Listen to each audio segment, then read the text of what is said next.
Welcome to today's Explainer. We're jumping right into a super fascinating alternate history for one of television's literally most iconic friend groups. We're talking about a show that defined an entire decade, right? It gave us the legendary Central Peak and made 6 names absolutely unforgettable. But what if there was a 7th? Today, we're reimagining the whole dynamic of Friends by taking a character who was always sort of hovering on the periphery and putting her right smack on the main couch. So it's a question that completely flips the script. What if Susan Bunch wasn't just Carol's partner? Just imagine a reality where Susan became a permanent fixture in those coffeehouse conversations, the holiday dinners, and really just the everyday chaos of the main gang. Now, I know it sounds highly unlikely at first glance, especially considering all the friction she's known for, but as we unpack this source material today, you might actually find yourself wondering if Susan could have been one of the show's most fascinating and vital characters. Okay, Section 1. The Susan we remember. To really understand how much this one single change would transform the show, we first need to look back at how we traditionally remember her. When most of us think about Susan, we naturally remember her entirely through Ross's perspective, right? I mean, his marriage to Carol had just ended, and Susan basically represented this new life that Carol chose. That dynamic naturally created a ton of resentment, awkwardness, and, well, a whole lot of sarcastic jabs. But here's where it gets interesting. The objective reality is that Susan was never actually written as a villain. She genuinely cared for Carol, she truly loved Ben, and her actions, they were rarely ever cruel. Her conflicts with Ross actually came from deeply complicated emotions, not just some simple good versus evil sit-up. Moving on to Section 2, entering the inner circle. Let's dive right into this alternate timeline and pinpoint exactly how this monumental shift begins. Now, integration doesn't just happen overnight. Instead of keeping her on the periphery, we can trace this alternate path through 3 clear steps. Step 1, it all starts with a simple invitation. Monica invites Carol and Susan to Thanksgiving. That single event serves as the main pivot point. Then, Step 2, Susan slowly starts spending more time with the rest of the gang outside of just dropping off Ben. And finally, Step 3, where the magic happens. The group actually begins to see her for who she really is, an intelligent, confident, and surprisingly funny person. They accept her on her own merits, totally separate from all the Ross and Carol drama. That brings us to Section 3, a new group dynamic. Bringing a 7th person into a tightly knit group like this creates a rapid-fire ripple effect across their established chemistry. We already know the distinct, often loud, and let's face it, emotionally chaotic personalities that make up the core 6 friends. You've got Monica's intense organization, Rachel's ambition, Phoebe's absolute wonderful unpredictability, Joey's lovable carefree nature, Chandler constantly hiding behind defensive humor, and of course, Ross being highly intellectual but often way over-emotional. It's this delicate, chaotic balance, so where in the world does Susan fit into this loud mix? Well, this is exactly where Susan steps in as a balancer character. Basically, a balancer is someone who stays totally calm under pressure and uses subtle humor to ground larger personalities.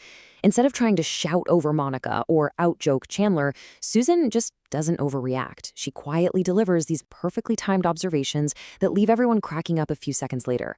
She isn't competing with the chaos, she literally grounds it. Let's break it down and look at how her unique energy balances each specific member. Because this alternate timeline gets really fun right here. Look at Chandler. He uses defensive sarcasm, right? But Susan uses confident sarcasm. She jokes because she doesn't take things too seriously, not to protect herself. Watching those two trade witty comments would honestly be legendary. Then for Monica, who gets highly emotional when organizing, Susan offers logical reliability. Like, needs someone to help organize a dinner? Susan arrives early and just stays completely calm. Even Rachel, focused on her career, gets a completely fresh perspective on balancing work and life from someone with very different experiences. And Joey? Come on, Joey values loyalty above all else. Once Susan proves she really cares about Ben, Joey would accept her without any hesitation whatsoever. But honestly, my favorite dynamic might just be with Phoebe. You know how the other characters are constantly questioning Phoebe's weird stories? Well, Susan is just straightforward.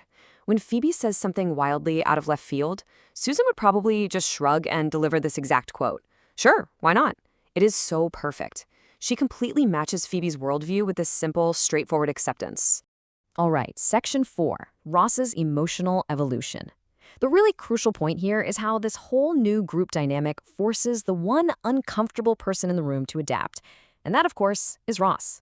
This brings us to a massive psychological challenge for him. Ross fully expects his friends to take his side always. But when his friends start seeing Susan as intelligent and funny, well, Ross is suddenly left isolated in his resentment. He has to confront this brutal truth of separating his personal pain from objective reality. The show has always been about growing through uncomfortable situations, right? And integrating Susan forces Ross into what could genuinely be his most meaningful emotional arc of the entire series. Now, tracking this alternate timeline shows us that this kind of maturity doesn't happen overnight. They definitely don't magically become best friends. Phase 1 is initial hostility, lots and lots of tension at those early gatherings. But Phase 2 kicks in through regular forced interaction. Over dozens of episodes, that hostility just has to soften, simply because time changes people. Then, look at Phase 3, co-planning Ben's birthday. Just imagine Ross and Susan actually working together on a surprise for Ben when Carol is busy, instead of just sniping at each other the whole time. Finally, we reach Phase 4, mutual respect. It totally doesn't erase the pain of his divorce, but it shows genuine, hard-earned emotional maturity. Which leads us to Section 5, the bigger picture. Zooming out from the coffee house, giving Susan a permanent seat on the couch means something really significant for television history. We really have to remember the context of the 1990s here. While the show was already groundbreaking for its portrayal of a committed same-sex couple on network television, their screen time was pretty limited. Expanding Susan's role would have pushed that representation so much further. And not by making her identity the sole focus of every single storyline. No, by showcasing her simply as a complete, well-rounded human being. Someone who's funny, frustrating, supportive, highly competitive, and deeply kind. By showing her as exactly like everyone else, the representation becomes wonderfully normalized and remarkably powerful. Now, you might be wondering, wouldn't bringing her into the fold totally ruin the comedy between her and Ross? Absolutely not. The comedy wouldn't disappear at all, it would just evolve. Because think about it, genuine differences in personality are way more sustainable for comedy than unresolved resentment. Instead of just repeating the same old bitter arguments about the divorce over and over, their clashes would come from the fact that they're just two very different people who happen to share a grandson. It would lead to absolutely hilarious, fresh character conflicts. Ultimately, this reimagined timeline really reinforces the show's greatest strength. The ultimate message isn't about an awesome apartment or a cozy coffee shop. It's the proof that people with completely different personalities, who might even start out as outright adversaries, can eventually become family. Finding your found family often comes from taking these unexpected opportunities to just understand someone differently. Just imagine a series finale where Ross simply and sincerely thanks Susan for helping raise Ben.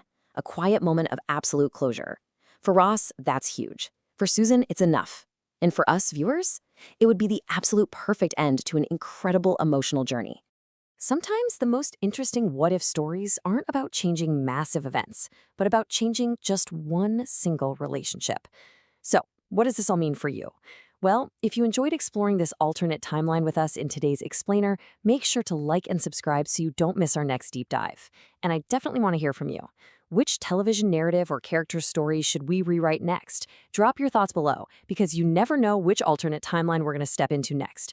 Thanks for learning with me today, and I'll see you in the next Explainer.